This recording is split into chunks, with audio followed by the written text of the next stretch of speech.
wala tayong pera kung hindi dahil sa mga baboy. Pagka nagbigay sila ng biyaya sa atin, balik naman natin sa kanila yung para naman dapat sa kanila.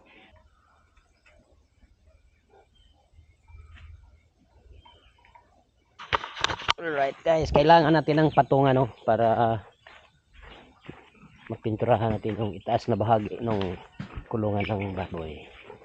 Yan, dala-dala natin yung yung misa para pwede natin. Yan yung kailangan ito na lang sa taas. Kailangan natin ng patungan kaya kinuha natin yung mesa. Alright.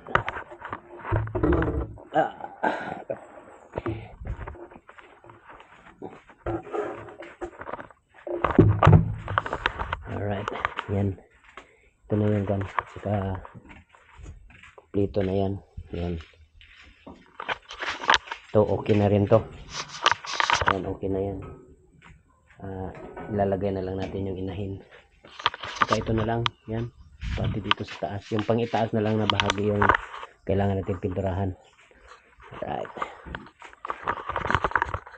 Alright.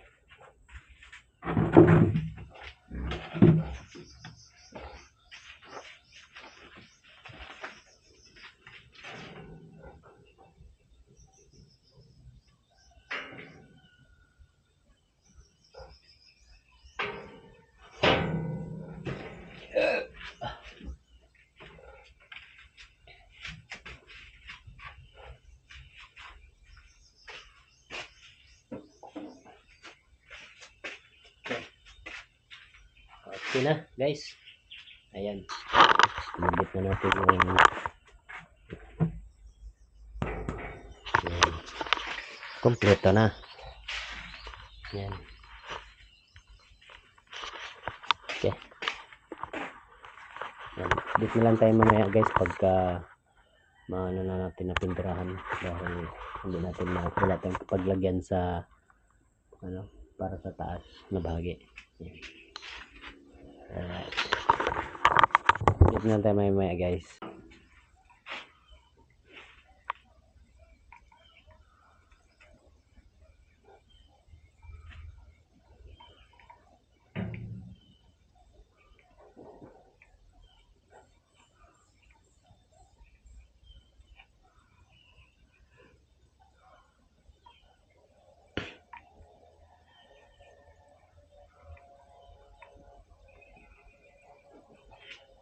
Hirap.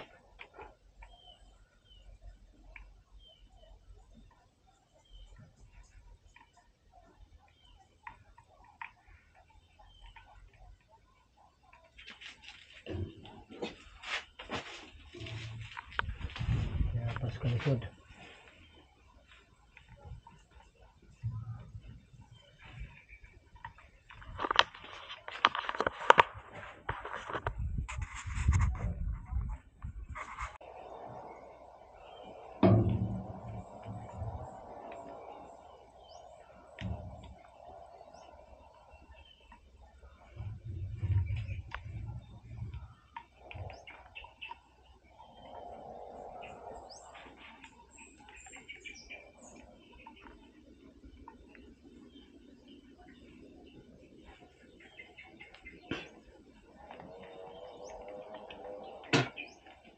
Brush ba ano? Anong sapuan? Brush lagi gamiton na ini kan. Ako sa unang kan kani mga kilid-kilid. Yung singit niya. O sa na nako ko anon og brush. Brush na ang gagamitin sa mga singit. Mga sulok-sulok ba na hindi pasok nitong roller.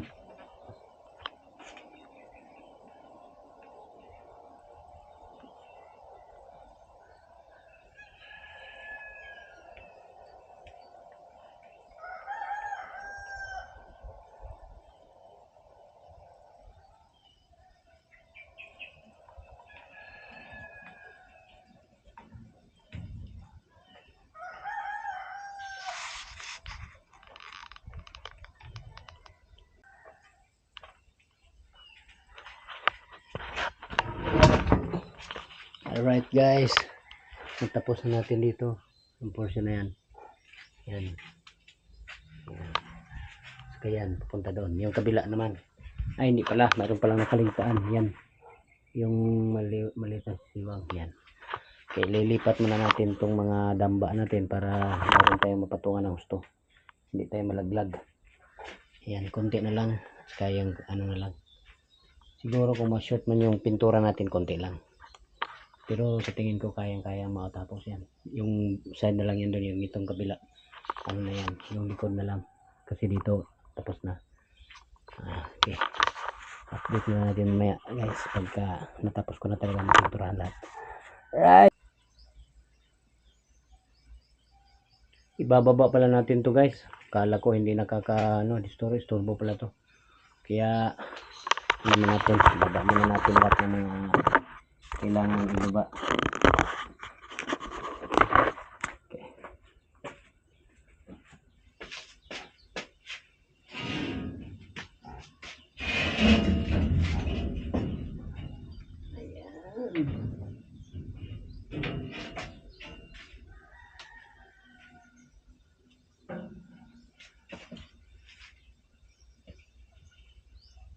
Diyan muna. Yan. At saka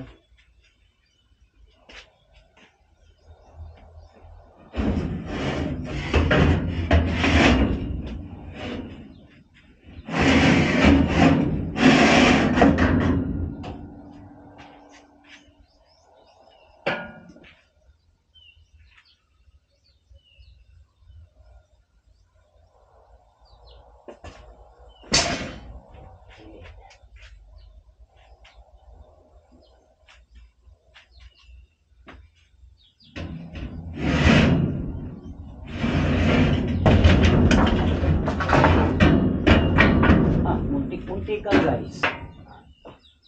Ang bigat pala.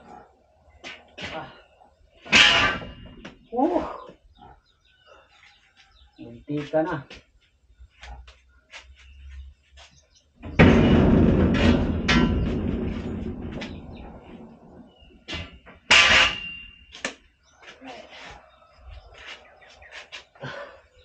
Okay na guys. Ibaba na natin kaso lang muntik-muntikan na rin tayo.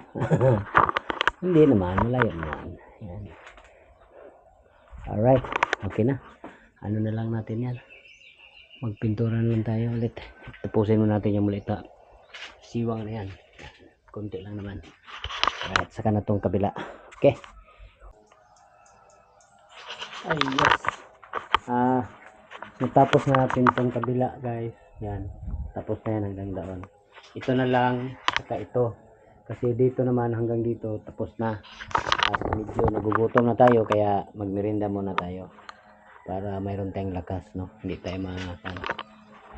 Ito na lang, konti na lang yung kailangan nating pinturahan. Yan. Pagkatapos yan, yan. Yan na lang, konti. Kaya isang, hindi na, kaligtaan ko kanina. Yan, yung poste. Ito na lang nakaligtaan ko yan. May kasi naman. Kaya magmerienda muna tayo. Alright. Alright. Umpisahan na natin, no. Balikan natin para matapos kasi malapit na siguro mag alas 12. At pupunta tayo doon sa tindahan para malaman din natin kung hindi ba magkulang yung pintura. Yan. Yan. Right. Yan. Okay. Ano muna lang tayo mamaya. Unahin ko muna yung sa labas para mas madali. Okay.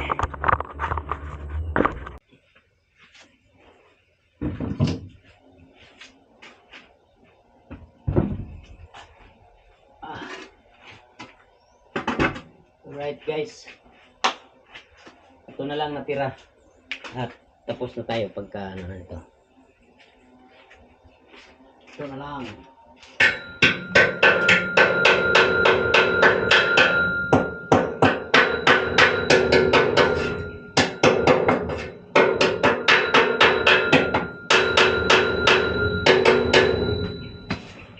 Alright.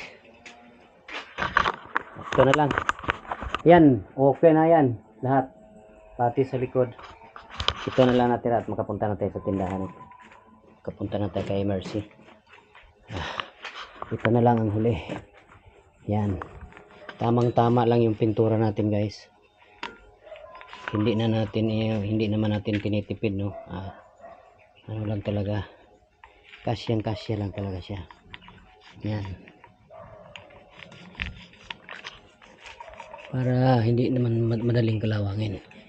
Kasi ginawa ko kasi ito ganito na parang binigyan ko rin ng magandang tahanan yung inahin natin, no, dahil siyempre wala tayong pera kung hindi dahil sa mga baboy. Pagka nagbigay sila ng biyaya sa atin, balik naman natin sa kanila yung para naman dapat sa kanila. Kahit na sabihin na pagdating ng panahon kakatayin lang din naman, pero siyempre sila ang nagbibigay ng pera sa atin, kaya pahalagahan din natin sila. Yan, binigyan natin na hindi maulanan para pag nagbigay sila ng biyaya sa atin, ano naman natin, hindi naman natin sila pwedeng porkit hanggang doon lang sila pang ano lang, parang ano lang tayo ng alakansya, pero hindi, bigyan natin sila ng halaga, dahil kung hindi dahil sa kanila hindi tayo magkaroon ng pera. Yan, kahit na sabihin na alagaan sila para bibenta, magkakaroon tayo ng pera, siyempre hanggat hindi pa dumating yung araw na yun, pagka nagbigay ng maraming anak yung inahin natin, mayroon tayong magandang kita. Kaya bigyan naman natin siya ng halaga. Yan, itong kulong, ang atong parawing okay na yan, katilat yan, kaya yan lahat. O di hindi na baka bigyan tayo ni Lord ng na to, dahil pinapahalaga natin yung mga alaga natin, no? Kasi noon kasi ang mga tinatali lang yung mga inahin, nilalagay lang sa mga niyugan sa labasan kahit maulanan. Ngayon hindi maganda na sila ang nagbigay sa atin ng biyaya, tapos lang, paulanan lang natin. Pagka mayroong mga sakit pagka malinis lang lagi yung kulungan nila, malayo sila sa sakit. Yan, hindi naman natin na hindi magkasakit, kasi mayroong mga sakit din sa mga baboy. Kaso lang mas mainam yung malinis yung kanilang kulungan, paligid nila, hindi sila gaano madapuan ng sakit. Yan, kaya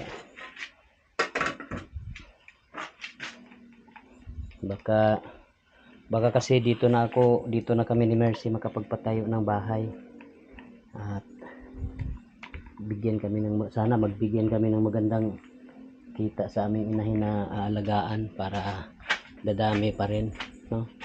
Dadami yung magdagdag kami ng inahin na yung na talaga yung pampatining, para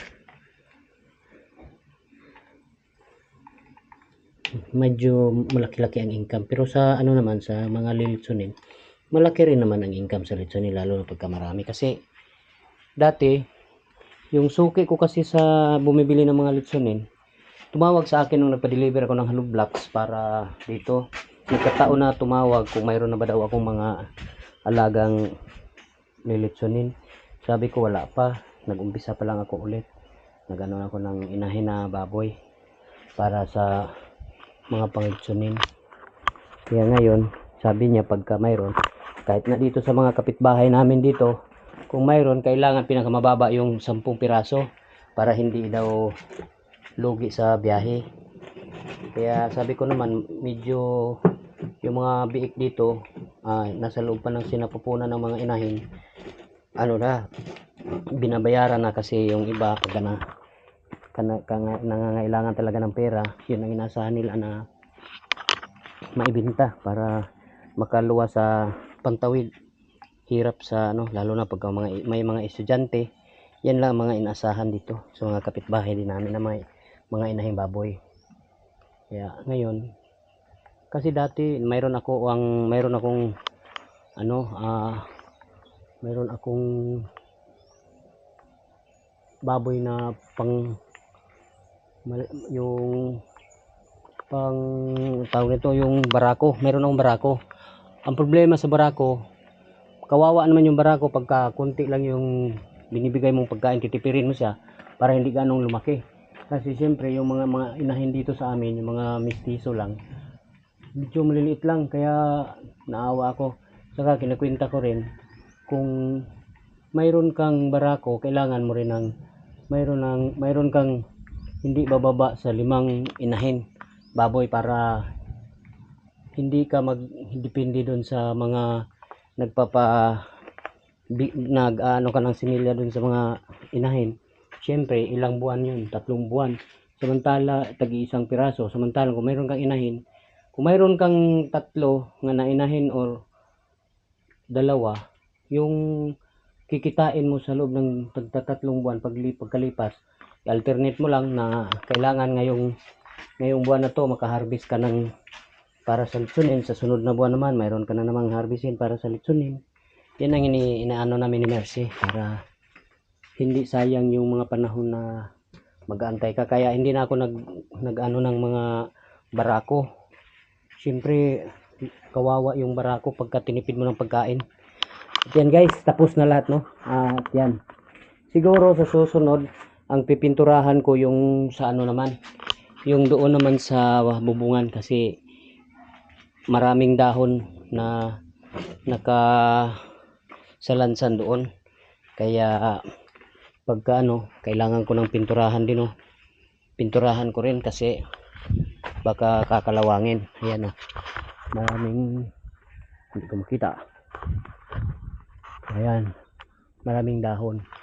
Kaya kailangan natin. Sayang naman kasi yung suha na to. Itong suha na to, yung lahi nito galing ng Davao, yung seedling nito. Nabili ko to noong pandemic. Ilang taon lang. 6 na taon. Sandali lang, nagtaka ako kung bakit ang bilis lumaki nitong suha na to. Yan. Galing ng ano to, galing ng Davao yung seedling niya. Nung nagbibenta doon sa Dipolog, nakabili kami ng suha. Tapos mayroon silang seedling. Magkasama to sa laban na yung nandoon. Kaso ano ako, hindi nauhuli ako sa ibon kasi pagka medyo maano na siya, palabangaan na. Naunahan ako sa ibon, kinakain na ng ibon. Ay inaano ko naman, pinabayaan ko na lang kasi yung hindi yung ano, yung guyabano na to, hindi siya maasim pag mahinog. Ano siya, yung panggawa, yung mga parang imported na ano. Sayang nga lang yung kasama nito, 3 kasi ito kasama yung seedling ng langka na 500 yun, kaso lang hindi ko nabantayan ng husto, kaya namatay yung puno. Hindi na ano, yung mga bata naglaro, na tinamaan nung mga kahoy na pinapalo nila. Pero yung guyabano at saka ito, binigyan ko sila ng dipinsa bago ko tinanim guys.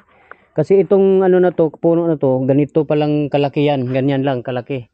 Diyan ko siya tinabi para maprotektahan siya pagka maglaglaro yung bata, mas unang paluin yung malalaki, yung malaki na puno. Kaya yun, hanggang dito na muna tayo guys, at tanghali na, no, alas 12 na, nagsiri na. Kaya ano na lang, sa susunod naman na vlog natin. At salamat sa lahat ng mga sumuporta sa vlog namin, no, ni Mercy. At sana hindi kayo magsawang panoorin ang mga vlog namin kahit na matagalan kami makapag-upload. Salamat, maraming salamat guys.